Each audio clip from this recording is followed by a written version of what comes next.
Hello, welcome back to the David Watson podcast. Today I spoke with Rick, and a fantastic conversation. I loved it. It could be spy, it could be mystery, it could be thriller. What it requires is for you to listen. This guy has had an amazing life, and I didn't get a chance to ask anywhere as much as I wanted to. But great energy, really enjoyed talking to him, and I hope you enjoy the episode as much as I do. Hello, welcome to the David Watson podcast. I'm slightly laughing as I just said we'll swing it as we go along. How are you in Utah? Doing great, David. Thank you so much for having me on your show. I appreciate it. No, you're very welcome, and I thank you very much for coming on. And I've enjoyed our little 20-minute rant as we were doing some recordings because I was running a bit late. We did do some chatting, that's for sure. And at some point, we must make sure we talk about your book. Why you wrote it and what it's about. Absolutely. Just in case we do end up not getting there, the reason for this podcast is that you wrote a book. And, or two. Yeah, correct. Yeah, exactly. Yeah. But before we do get there, just briefly, where were you? Where are you from? You know, and what was life like growing up? Oh, great. Love it. Sure. So my dad was was a sergeant in the Army, and he served until I was about age 10. So, I was born in El Paso, Texas. I've got the big Texas birth certificate, saying I was born in the greatest state in America and all this kind of stuff. We like that. And there you go. And weeks later, my dad deployed to Germany. And so we went off to Germany for 4 years. My mother is originally from Augsburg, Germany. My parents met in the mid-50s, early 50s. And so he did some of his service over there. We went to Germany. Then we went to Maryland for a year. We went to Oklahoma. Then we went back to Germany. And then he finally retired, and he took us to the town of Big Rapids, Michigan. It's in the midwestern part of the state, north of Grand Rapids, which more folks have probably heard of. And quite frankly, David, it was an idyllic childhood, I have to say. Wonderful. Our house was 100 meters from the high school, and right behind the high school was the Muskegon River, full of fish, great place to swim. A baseball field was half a mile from the house. Oh, yeah. Practice football field where I later played high school football, half a mile, not even. That's probably an exact quarter of a mile from the house. The roller skating rink that my grandfather built in that town, which he sold when I was about 12, but somebody else bought it. The guy hired me, and I worked in the roller skating rink as I went through high school. And I had an idyllic childhood, and I'm just so thankful and blessed to have had it. And then at one point, of course, like most kids, in the UK want to be, professional soccer player. I would think, football, of course. Mine was to be a professional baseball player, and I wasn't too bad at it. But at some point I realized, this could be a stretch here. And so we had 1 year in our high school, we had six students out of a class of about 200 get nominated to our military academies, which was a record for the state of Michigan back then.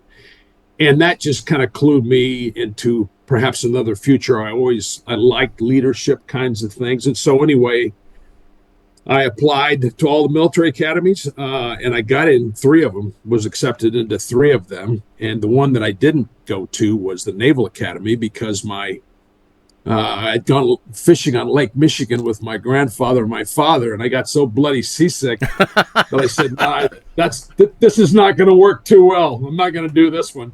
And so that left the Air Force Academy in West Point, and the Air Force Academy said you have hay fever, so you can come here, but you can't fly. So I figured if I can't fly, I'm going to go to West Point. Almost didn't do that, only because I also got a 4-year reserved officer training scholarship offer at the Michigan State University, which was very tempting, but a good and dear football coach and mentor that I had at the time said, why don't you just go to West Point for a year for your dad? And so I did that. And sure enough, I managed to get through all 4 years and actually get a commission as a second lieutenant. Nice. After my 4 years. So that's kind of how that. That's good though. Sometimes when you just fall into it with no particular plan, and it kind of works out.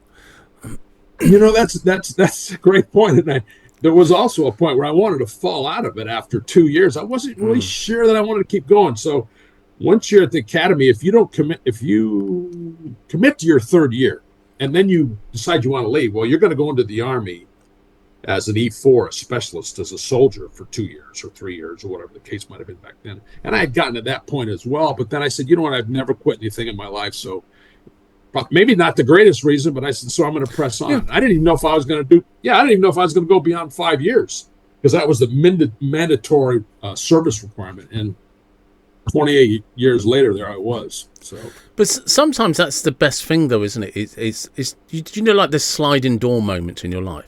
There's a couple with mine, and it's the opposite. It's I didn't stick it out because I didn't know what I wanted. So, do you know what? I never done it.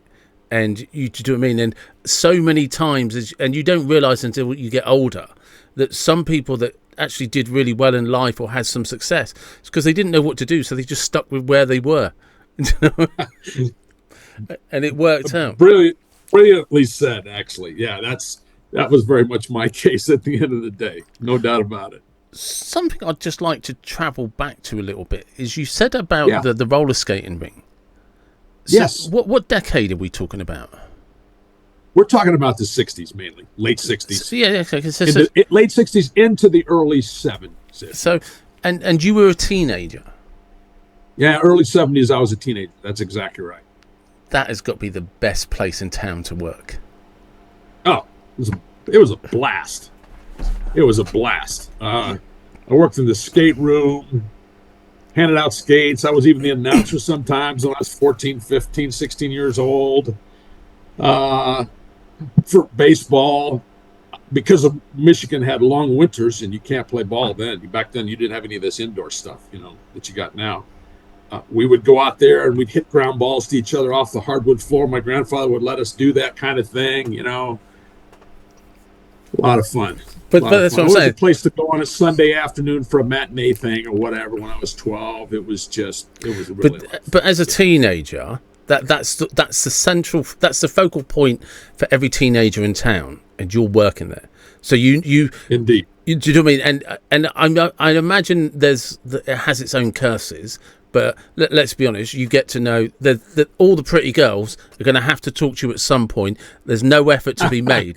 And that matters when you're a teenager, because you might be slightly nervous, but they all know who you are. And that also means all the big boys know who you are, and they can't touch you because they'll get banned from the one place they need to be. There you go. That's never thought of it that way, but I did have a... Yeah. I'm just saying. A dear girlfriend actually ended up working there at the soda counter across the way. So yeah, you're right. You know everything and everybody, and everybody knows you, and because it's not. It's hard for people to, like, young kids to imagine, like, just how important a roller disco was. And do you know what I mean? And being part of that setup, that made you, like, just default. It's not you're not the cool kid as such. It doesn't put you in a group, but you're you're the individual that knows every group, and every group knows you. And it's definitely, yes, a wonderful opportunity to meet kids too. Actually. Yeah, that's what I mean. Because there's indeed, yeah. Because kids are like, you can get a shy kid. Sure. Did you remember, like, well, you would video shops, and people every weekend people are going in there, right? Well, if you were that nerdy kid that was nervous, but you got a job in the video shop, everybody from somebody's granddad to somebody's granddaughter knows who you are. And you don't have to be confident because you're behind a screen delivering a service. So as long as you stick to that, you seem like you know what you're doing and you're a confident, outgoing person. It doesn't rely on, like this, what I'm doing now. I have to be really confident in the sound of my own voice. Sure. Because I need you. Whereas when you're the kid at the skate ring, everybody needs you. And the roles are reversed. Indeed. Well said. So, never thought of it that way, but I agree with the caricature for sure. So yeah, I just wanted to press on that because I can imagine like late 60s, early 70s. That was just the music, the fact that it's such a hub for everybody of all ages to be at and go to. And even the trip home sometime, my home is only 4 blocks down the road, but the guy that hired me, his name was Buster. He hired me, and sometimes after work, we'd go plow the roads with his truck and of the snow, because we got a fair amount up there. And I remember hearing American Pie for the first time on the radio, plowing snow with him, Don McLean, which became, of course, a big hit. And it was, you get these little images that, that pop up from things exactly what you described. So, but that's what I mean, because it's hard to explain to somebody today. I probably talk about this too much on podcasts, but pre-internet, you cannot explain to people who grew up in the internet what an amazing time that would have been to be in a snowplow hearing American Pie for the first time. You would have just like looked at and go, wow. Just indeed. It's dark, snow's flying by you. You're warm inside that cab, and then that song comes on the radio, or even listening to guys like Wolfman Jack. A lot of people don't know who he is, coming on at 11 o'clock. Oh my, yeah. It's difficult to imagine your sense perceptions of everything back then without all the social media jazz and it was a magical time. Just you mentioned your granddad built the ring. So what was his like? How did that come about? My grandfather was a very hardworking, but I have to say for that town, quite successful. He built early on a gas station. It was a town of about 10,000 people. To this day, it's probably 12 or 14,000. Has a university called Ferris State University in the town, and so when they're in session, it's about 20,000. During the Depression, he had a grocery store, actually, and with a small butcher shop. And he started out as doing a lot of butcher work, and then he actually sold a lot, or gave even some stuff during the Depression to people on credit. And he just did well over the years. He was very frugal. My grandmother, her roots, by the way, her roots are English, Brockway. They go back to 1600s London, but the first so-called white child born in Mecosta County, Michigan, was on my grandmother's Brockway side of the family, and that was in the late 1840s, roughly. So that's how far back my family goes. Wow. But my grandfather was just a hard-working, faithful Lutheran, very involved in his local church, classic, I would say, back then. Took me fishing many times with my dad as well. It was a pretty special time for sure. I learned a lot of values from both my grandparents, actually, at the end of the day. So, yeah. It's a great way to grow up. It's a great way to grow up. So, but yeah, no, thank you for sharing that. I heard this. Thank you for the question. The skate ring, and I had. It was a big. It's a huge blessing, and you don't know how. I just. Some kids go back, I really didn't like my school days. I liked every day. I had fun every day. I just did. I like to learn a lot. I had wonderful teachers who I'm very indebted to this day, coaches in sports, guys I'm still really close with from American football. We played together from my freshman year through my senior year, all 4 years. Still close with them. In fact, we won't talk about my book now. We'll get into it later. But one of my characters, my primary character, is named after a dear friend from those days. And some of the other guys are in the books as well. I've just put them in there as, and cameo roles, if you will. So anyway. Well, that's a good way. That's a good segue into the book, isn't it? So who's this character? How do you know? So Jake Fortina, who is the primary character of, which will be my 4th book now coming out in 2 weeks. He's just an ordinary Army officer. I'd call him an ordinary Army officer who ends up becoming what's called a foreign area officer. And those are military officers who end up serving as liaisons to foreign militaries, to our big major command headquarters, U.S. embassies abroad. And Jake ends up, being assigned as a major to the U.S. Embassy in Paris, and essentially gets called upon by the local FBI. We have FBI in many of our major embassies. I'm so sure they're right there in London and so forth. And French authorities to help quell an emerging national security threat from Iran. That's the bottom line. That's how I get started.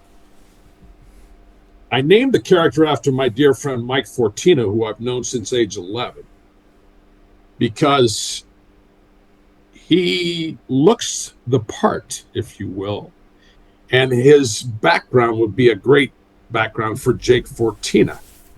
Mike's dad and my dad were both, Mike's dad fought, he landed at Normandy at D+1, fought all the way to the Czech Republic to VE Day, May 8th, 1945. Survived the war, came home. My dad got there months later and did 21 years over there, and they were both buddies at the American Legion, and like I tell a lot of people, they got in trouble with our moms more than once because they probably had a half a beer too many when they came home kind of thing, played poker together and all that kind of stuff. So those were our dads. Mike's interesting also because his father was of Sicilian heritage. His mother was Lebanese. And Mike could fit anywhere around the area that I've written a lot of my books about, mainly, let's just call it the greater Mediterranean area, but I do bring in other European countries as well, Italy and, so forth. So, and he was a 2 or 3 sport athlete, better athlete than I was. He's a Michigan guy. He likes the Michigan State Spartans, the Detroit Lions, the Detroit Tigers. And I just thought, wow, this is a perfect kind of a fit and I didn't want it to be me at the end of the day. I don't want, anything of my background. So I made it Mike's, and it's worked out exceptionally well. So he always jokes about me, when am I going to get my royalty check, I said, first I got to make some ducats. I'm not quite there yet. So, right. So how did the book writing come about? Great question. I was at a point in my civil service career where I could kind of see the handwriting on the wall. I was at a place called the George C. Marshall Center in Garmisch-Partenkirchen, Germany. It's a German-American partnership between our Defense Department and their Ministry of Defense for fighting terrorism, transnational organized crime, cyber threats, all the extremist stuff you got going on, and the major national security threats we deal with. And it was meant to work with other government officials, particularly around Europe, but also around the world, to defeat these threats. And I had served there almost 14 years. I was the associate dean for the last 5 years, so I was heavily involved in it. I ended up being one of the 2 representatives to the government of Ukraine to help Ukraine with, the government with basic things like parliamentary oversight of the armed forces, interagency cooperation, and also international cooperation, strategic communications, all that jazz. I got to a point where I was like, okay, I'm not going to get the next job that I want, which was like the number 2 spot there. And I saw the handwriting on the wall. I'd wanted to kind of write for a while. I was always a prolific reader. And I said, I think I'm going to write. Because I also thought there was a story about my service in Paris as the U.S. defense attaché, the senior defense representative there, 4 years. And I was going to write a novel, and then a buddy of mine goes, "Hey, Rick, you need a plot." I goes, I'm not writing a plot. I'm writing what happened. He goes, "No, dude, you need a plot." I said, "Okay, I'm going to go back and write a memoir," which I did. And then I came back to the fiction book, and that's when I just got going. And David, you never know how your stuff is going to, I don't care what any author says. You may think you have something decent, but you don't know how it's going to land at the end of the day, right? You just don't. And I was very pleasantly surprised, particularly how that first novel was received. And I thought and I was encouraged by other people to keep going. And so I said, well, maybe this thing's got legs. and I was retired now at this point. You can only do so much traveling and fishing, and family time. And I said I needed something else to wrap my arms around. Yeah, I just got into a good routine. I took 3 master classes for novel writing. I began with James Patterson, of course, who was very prolific in the United States. Then I went over to Dan Brown. I took another master class from him, and I finished up with the 3rd master class by Ken Follett, and learned everything I could about the craft, and just kept working on it, trying to get better. Still trying to get better to this day. Thankfully, I have an editor who keeps me from slipping into the passive voice sometimes. Yeah, and that's kind of how the journey's been. And now it's like my dear friend Mike Fortino. He said, "Rick, this is your destiny now." So yeah, I'm wrapping my arms around that, and I'm continuing to roll with it and have fun with it. At the end of the day.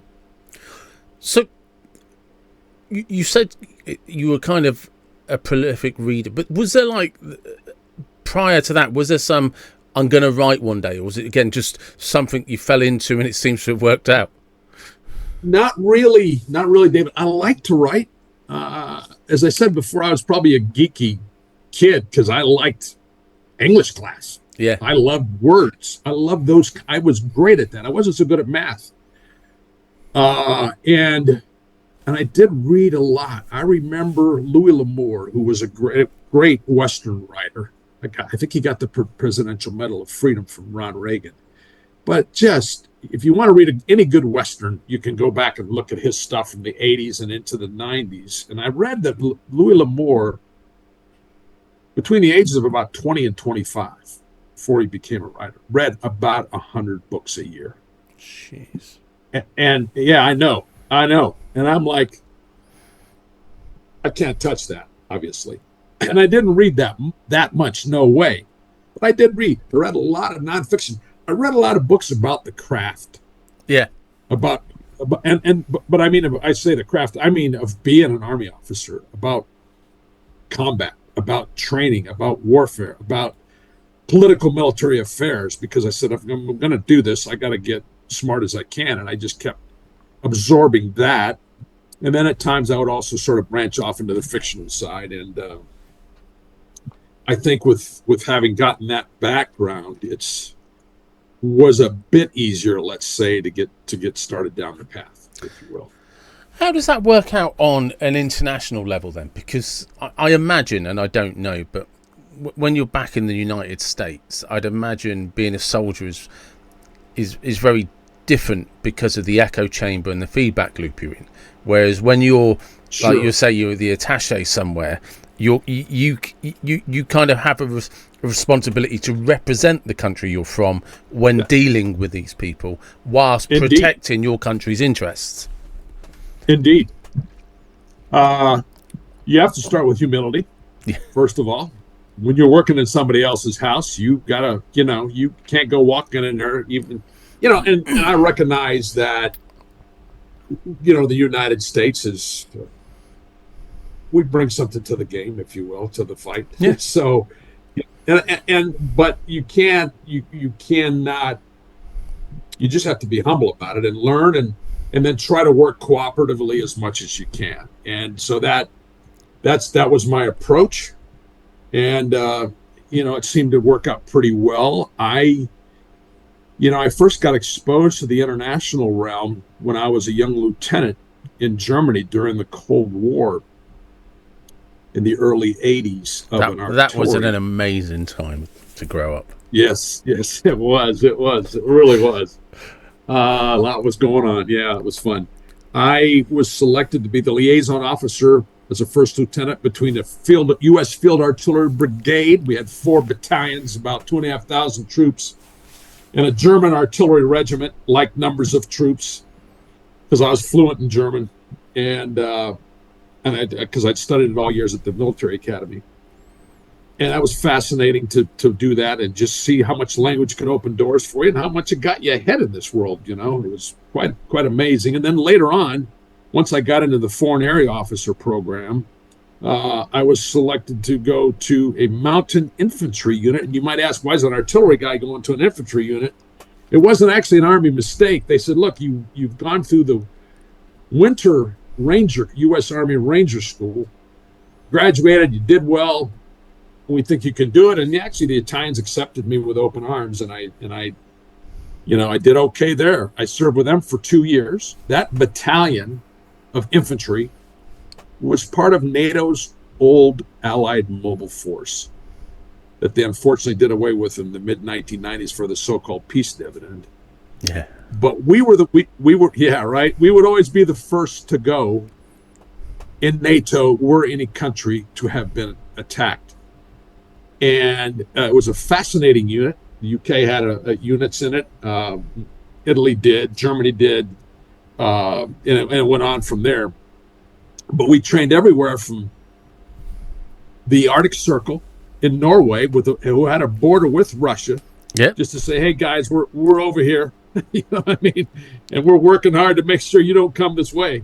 And we did that along many places where we have border countries, Turkey even at times, with the Soviet Union back then and the Warsaw Pact. And then later I got tapped to be tapped to be the liaison to the Italian Army for the U.S. Army, and then my last foreign area officer job was as the U.S. Defense Attaché. But along the way, I had to alternate other assignments as an artillery officer. So I was an operations officer for a battalion, a brigade, and then I was also very fortunate, very blessed to command a multiple launch rocket battalion of soldiers. The last one lived in Germany as well during the late 90s, actually. So I imagine being in Europe and in Germany during the Cold War was an amazing time. It was, and I don't think people really realize the degree to which we were truly combat ready. Yeah, especially starting around the early 80s when Ron Reagan came in. He got us new equipment, like the Black Hawk, like the Abrams tank, and the Air Force got the Warthog, the A-10. I remember I was in Germany once and we were in a big training exercise and I see this thing overhead and I go, what the hell is that? And I looked up in the sky and there's this big bulky plane flying, almost hovering, and I thought, what in the world we got here? And it really was. And I do believe, and I think we showed it during Desert Storm, that we were ready. We were truly ready. And that was a legacy, David, of a lot of the senior officers who came out of Vietnam. Yeah. That realized we needed to make some big changes. And we did. We changed the way we trained. We changed our doctrine. We changed the way we developed and schooled, especially our sergeants, who now I would put up against any non-commissioned officers, any sergeants in the world. We started to have very good progressive training and promotion programs for them, and that was critical. And so there was a lot of good going on there, and NATO was very cohesive. I knew where I would go if I know where I would take my unit if the Russians ever attacked. We were ready. We trained that once a month to get out of our garrison, go where we had to go. Short notice, 4 in the morning, 5 in the morning, 5 in the afternoon. You didn't know, but you get the call and you had to get your stuff together and get out there into a warfighting stance. And that was a lot of work and a lot of training constantly. And, units were made or broken on that because we were also evaluated in terms of our capacities to do that sort of thing. So, yeah. Fascinating days. And of course, it was fun. It was fun. It was fun being in Europe. Hell, weekends we'd go running down to the Alps to ski if we could, or whatever the case might be. So, yeah. But it's funny because, was it the Cold War ended in '89, didn't it? So the wall came down in November of '89. Yes, sir. Yeah. November, December, I guess. Yeah. No, it was November '89. November. Yeah. And it's just strange because you can't, again, like we were saying about pre-internet, you can't explain to people what the Cold War was like. Unless, because I was born in 74 and my dad was in the British military. He was an infantryman. So, oh wow, yes, so I did Germany, Cyprus, the UK, obviously. okay, And NATO and the United Nations were a big thing in the 70s, the 80s, and the 90s. And you can't explain to people if you were in and around any of the armed forces, be it the Air Force, Navy, or the Army, what the Cold War was like. Because everybody, like you said, you had Ronald Reagan, we had Margaret Thatcher, and they were like proper nationalists. They were proud of their country, proud of their armed forces, and they were battle ready. And it was, there really was always this feeling about what was the USSR, what it meant, what its ambitions were, what its goals were. Was it a threat? Wasn't it a threat? And if it was a threat, what would that threat would be? And the answer was, well, we're never going to find out, because if it happens, we're going to be ready. And you know, and the thing about that is we had all this kind of popular culture around that. I mean, Top Gun is the one that always springs to mind, 1986. Sure. And it's all about 86, MiGs. You got it. You know, F-14s against MiGs. And it was just an amazing time. And, contrast to where we are today. And you're just like, yeah, it doesn't seem to have the same romance.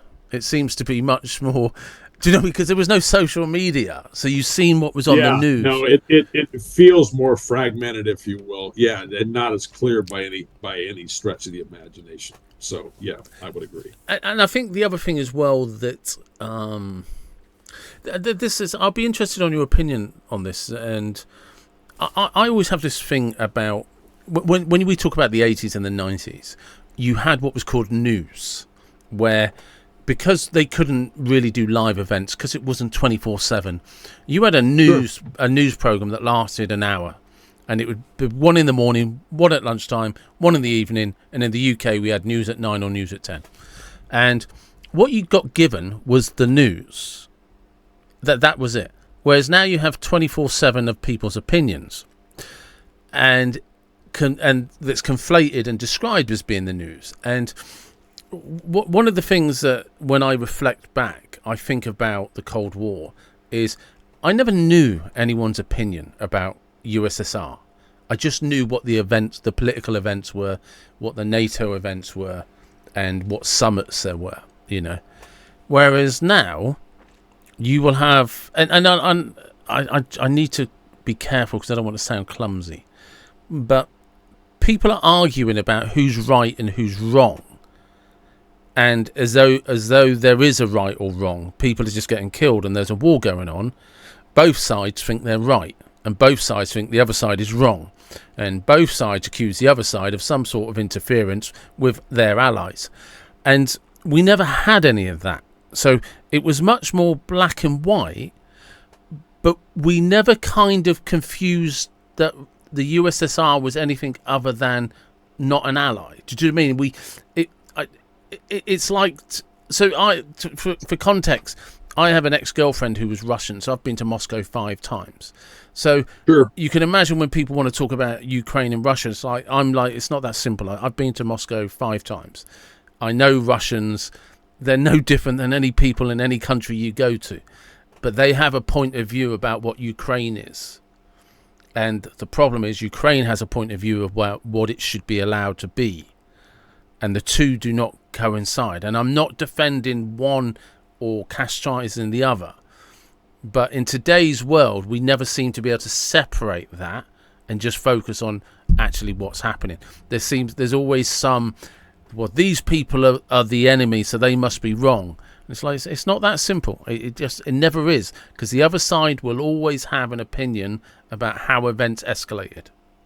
Yeah, and I think we have to be careful about conflating what's going on at the political level and the military level with populations as well. Because as you and I both know, there are varying opinions in both populations, and there are different people. We have to be careful of over-caricaturizing folks as well, I think, at the end of the day. So there's always that. I mean, yeah.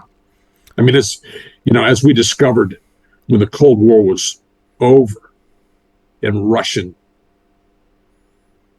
officers came to the U.S. and vice versa, we realized they weren't 10 feet tall, Yeah. sort of thing. So we just got to be careful about and do our homework and, do the critical thinking, which back then really wasn't that, it wasn't quite that clear. You didn't necessarily have to check 5 sources back then if you really wanted the answer, right? Yeah. Which a lot of people don't do today, unfortunately. Things were much more, like I said, clear and yeah. I mean, the most that was could be argued about is, are we spending enough, or are we not? Are we spending too much on defense, for example? But the cause was right. That's for sure. As somebody with the military experience, what do you think people misunderstand about how things escalate? Because I always try and explain to people that most conflicts that you see escalate might have a 50-year history. Yeah, that's a really tough question. But yeah, because people like, where do you think people misunderstand how things escalate? Because people always think it's overnight, and it's just like, no, you've just heard of the invasion, or I think there's a lot of inertia there. There's a lot of commitment of resources, and then there's also sort of political alignments that start to get involved.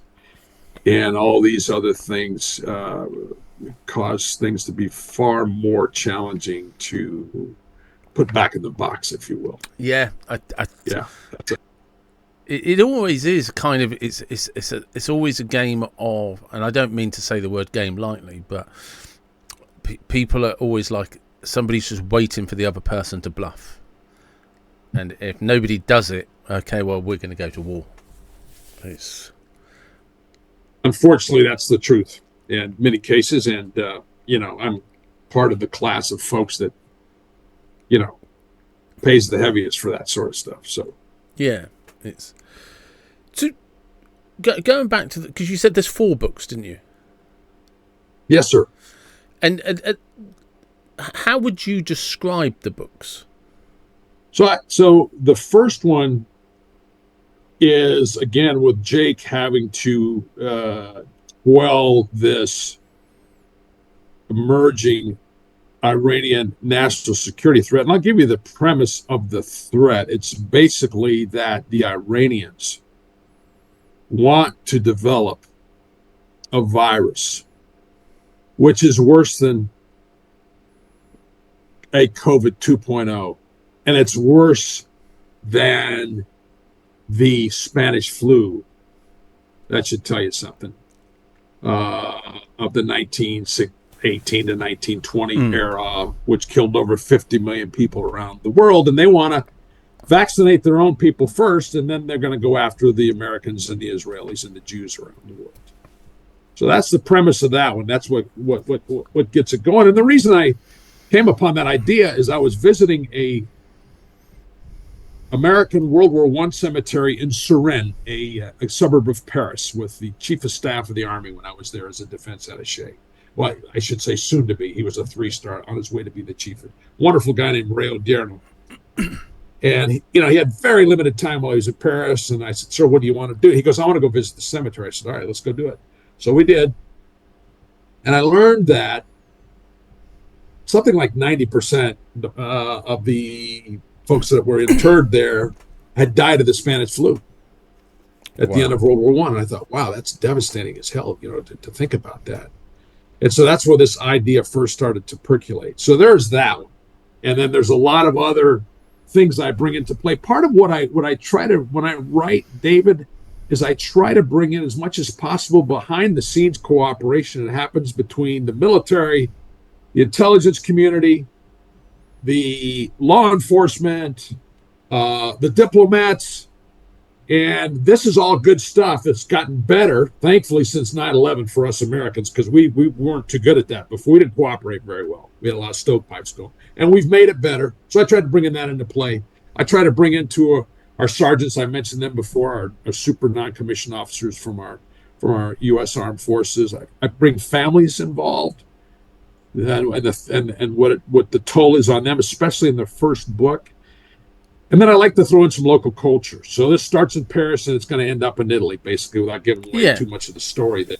And I bring in the culture along the way, as much as I know about it, as much as I can introduce. And that's where the first book basically goes. The second book is a little bit different. It deals with a Russian oligarch who is in Italy. He's had his, if this sounds familiar, it's probably because some of this has happened. I try to rip some of my story from the headlines, if you will. Yeah. Russian oligarch who's had his, multi-million-dollar yacht seized by the Italian government. But he's got his own small, paramilitary army. And this guy wants to go back to the Kremlin and be worse than the guy that's in there now. Yeah. And really show him how it's supposed to be done. And he's got some nuclear weapons and, and then you can just imagine sort of the consequences after that. And that's how I'll leave that story. It was interesting you saying that about, because it suddenly popped into my head, is people can be very critical of Putin, but sometimes you might want to consider it's better the devil you know. I think that's always the case. It is. I'm no fan of the guy, to be frank. I don't have any idea about who started this mess, because I worked with Ukrainians for 3 years. So I stand firmly. I will state this right here on the Ukrainian side of the equation. And I can tell you all the reasons why I believe that. But that's another case. Yeah, but you're right. You could get somebody who's a heck of a lot worse than who's there now. And that's very well said. The third book is much more personal to my character, Jake Fortina. He gets a family member who gets in very deep trouble, and he's got to... The third book takes place entirely in Italy, whereas the first book brings in a lot of European, it brings in Scotland Yard even, in the first book, and some of the other intelligence and police agencies that are out there. The third book is much more localized, still global, but it takes place much more, let's say, from a background perspective in Italy, in southern Calabria specifically. And Jake's got to go up against the mafia in this case. And the reason I know something about that is when I was with the Italian mountain troops, one of the things that we did circa November, December of 1990 is we deployed down to southern Italy because of the mafia was just holding sway. They were kidnapping people for ransom, and they were making a mess down there, and the Italian government had to do something, and we got sent down there. We patrolled down there for 6 weeks against the mafia and learned a ton. I learned a ton. It was an amazing experience. And so that's what the third book is about. And then the fourth book, I don't know if you want to talk about that. That's the one that's coming out in August. I don't know if you have any questions about anything. We can go right into that one as well. So yeah, no, your call. Tell me about it. Okay, so the fourth book, Jake basically, how do I say this? An unlikely group of people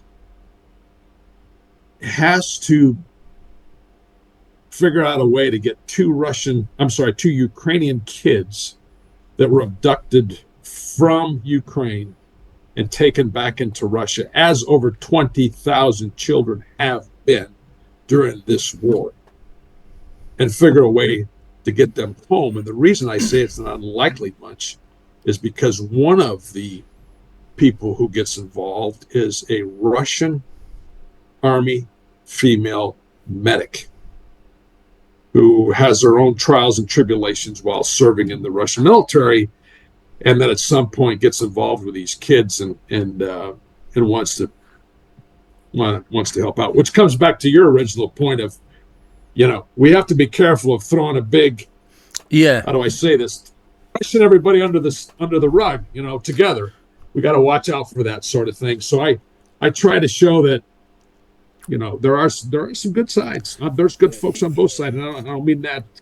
The way I try and explain, because you got to be careful, because people think you're trying to justify what they're doing, and I'm not. I can't find any justification for any war because at some level somebody started it. Do you know what I mean? When they didn't have to, it didn't have to happen. It was a route, and like you say, as you were saying earlier, these things escalate over a period of time, and to do with allies and stuff like that. It's not always as black and white as we want it to be. There's a lot of tit to tat and a lot of who's going to call who's bluff. But the thing I try and explain to people from my own experience of, having a relationship with a Russian girl and going to Moscow 5 times, and you have probably met 100 more Russians than I ever have. The way that a few, I would say more, probably not 100 more than you have. I wouldn't say that many, but I have met some for sure. Yeah. Certainly at the Marshall Center in the early days I did. And you might have experienced this as well, is the way that we have this stereotype about what Russians believe and what they think, and how the way that we perceive them as this kind of constant threat. That's exactly how they see America. The way that the people that I bumped into walking down the street today, and their perception of what Russians are and what Putin is exactly how Russians in Moscow view America. So it's like you've got more in common than you think, because they think exactly the same way as you do, but they're painting you with the brush you paint them, and that's how they see it. And that's I'm okay with that. And part of that is the information that they see or don't see, and part of it's the same with us, and the information we see or don't see at the end of it. That lands on both sides. But let me simply say that when the Warsaw Pact broke up, when the Soviet Union collapsed, there were about a dozen, I want to say at that point, maybe it was 14 countries in NATO. And all of a sudden, you've got country after country that was formerly under the Soviet Union wanting to come to the West. Yeah. And you got to ask yourself why that was. And I mean, we know why. Because it was greater freedoms. And I actually, in a Marshall Center seminar once, I had a young man from Azerbaijan tell me that, hey, it wasn't just the freedom, but it's the economic stability that occurs when you do have a stable society, right? Your economy grows way better too. And so there were other reasons. And the other thing is that I'm going to just say this, is NATO's a defensive alliance, David. It was not formed to invade anybody. It hasn't invaded anybody. Yes, there was the Kosovo campaign that happened when, I don't need to go into too much detail, but I was very close to that operation. I can tell you, it doesn't matter. We don't need to belabor this. That was maybe the one aberration, but it's a defensive alliance, and we've never purposefully taken anybody else's ground, and so we're dealing with a different cat. Oh yeah, no, I agree, because you said something like, the reason the USSR collapsed is because so many countries didn't want to be in it. 100%. And it was all being controlled by Moscow, and they're like, we don't want to be controlled by Moscow. We're it collapsed because it wasn't working. But the thing that I was probably poorly trying to explain is that people in Russia view America with the same suspicion America views Russians, and both are right. and then it's that. But because what do and the other reason I would say that to people is I have found, and you've probably found the same wherever you've travelled, that the people you normally meet on a day-to-day basis in and out of shops are the same people you meet at home. I agree. That's I agree. And there's just sections. There's sections that are different, and they come from all sorts of places around the world, our own countries as well, and they can be a problem. But everybody else that you meet is just like you and me having a conversation now. They'd buy you a beer, they'd make you a cup of tea, they'd welcome you into their house. And let me give you a real quick vignette. After East Germany, West Germany reunified. When was that? Was it 90? It was in the early. It was 93. Was it? I can't remember exactly when, but when they became back to, West and East came back together again. And I remember when I commanded a multiple launch rocket battalion, we had a partnership unit that was German, and that was in the former East Germany. And I remember sitting there And I was a battalion commander, Lieutenant Colonel was a German guy, and we were getting along great, And this one young officer kept looking at me. We finally had a chat, And he said, "Sir, I was one of the ones who survived the old, because they basically decapitated the East German military at roughly the rank of, if you were major or higher, you were gone. Yeah. And they kept everybody captain and below, and he was one of these guys. And he told some great stories about when he served in the East German military and, the Russians that were there in East Germany. And we had a wonderful, wonderful chat. But at the end of the day, we clinked beer mugs and said, hey, we're pretty much the same kind of folks, So, and that's very good point. Yeah. That's kind of what I try to get people to understand is that we have a lot more in common with them than we realize. Yeah, fair point. But 100%. Just because I'm mindful of time, where can people find you? So probably the best place to find me is Rick Steinke, RickSteinke.com is my website. And then I'm on Amazon too. You could look at Rick Steinke, enter that, and then Jake Fortina, Fortina. I got the 3 books that are out there. By the way, someday I'd love to get over to UK and get a deal with Waterstones. I've got them in my sights right now. I'm in a place right now where I'm trying to move the ball a little bit more on the marketing side, if you will. So it's always possible. Yeah. It's always possible. You never know who's. I say that with this podcast. I'm gonna give it a shot, sir. I'm in a phase right now where I'm doing redoing some of the book covers. And I'm having one book that was with a publisher that now is coming slowly back to me. So I'm in a bit of a transition period, but once we get this behind us, and I've got all 4 books under my house, if you will, then I'm gonna really make even bigger push to perhaps look at international translations and all that kind of stuff, and then UK would be marvelous to really get rolling with. So. It's amazing. I always talk about. You never realize, like my podcast it's not the most watched, viewed, or anything by any stretch of the imagination, but I'm only either one guest away or one. It should be. Yeah, thank you. It's pretty darn good. Go ahead. Thank you.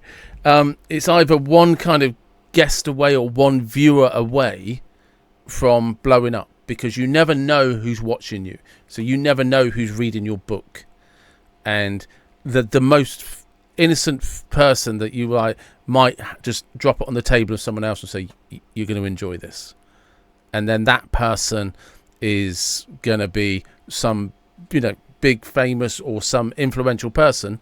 And before you know it, you've sold 10,000 books in an hour. And you're like, well, what's happened? And it turns out somebody tweeted your book. My dream and my prayer, sir, is that I might be at least some part of what you just described right there for you someday. Well, it has to happen to somebody, because it does happen to people. So sure it does. No doubt about it. And I see those stories, a fair amount, like when I go to book conferences and stuff. You're exactly right. Some people are just laboring, doing their best, trying to put out really good content, and then someday it seems to come together. So but it's a tough business. There's a lot of folks out there, that are doing this. Yeah, it's a tough field. Quite competitive. I wrote a book probably about 10 years ago now, and it was reincarnation. So it should be really popular, should be really easy. But it's reincarnation from the point of view, from the perspective of somebody who commits suicide. Oh, right, yeah. Which it's not as dark as it sounds, but the problem is, nobody will let you advertise with the word suicide. Oh, yeah. Never thought about that when I was writing it. Yeah. Listen, I'm slowly learning. Yeah. Like with some Facebook ads, I put in the wrong word, and man, it's like the whole world's coming in on me, right? Yeah. Yeah. That's it. I've been there. I remember like doing a social media, like a little video, mentioned that S word, and I won't mention it again, because if they pick it up, they kick stuff off. And the video got deleted, and I'm like, but it's a positive book. I'm not, but yeah, you're not allowed this. If you like you say, you tread on the wrong word at some point, and you're in all sorts of trouble. So it's just like that's almost Orwellian in and of itself, Yeah. sir, as you described. Yeah, it is. It's everywhere. Just my last question, which is just a random one I enjoy asking. I want you to imagine that there's such a thing as a time machine and you have access to it. Okay? So the time machine has to be a vehicle of some sort. So what sort of vehicle, what car would your time machine be? Where would you go? And what would be playing on the radio? Oh, my goodness. I love it. Where would I go would be the question. I'm going to say it's a 67 Cougar. Nice. And actually, when I had an automatic, I love sticks, but this was an automatic. A Beautiful Morning by the Rascals is playing on the radio. I'm a Motown guy. I love that a lot. Because growing up in Michigan, you cannot but be, I think, a Motown kind of guy. The Rascals were on the radio with It's a Beautiful Morning. And I'm going to some amazing fishing spot somewhere in Michigan. Perfect. That's it for me right there. And that's the perfect place to stop. Thank you very much for your time. I've really enjoyed it. Thank you so much, David. I did too. It was a great chat. Thank you. And there you have it. That was Rick and I. It won't surprise you. We did carry on chatting for a little bit afterwards. But please do check out his website. The links will be in the description. And yeah, have a look at his books. I'm sure some of what may have gone on might be things he experienced or heard about. Just a rumour. I don't know for definite, to be fair. But you can get a picture of where these ideas and influences come from. And as I always say, I do appreciate the support, all of the comments, all of the love. And wherever you are from, whatever you believe, please do take care and be blessed. Thank you.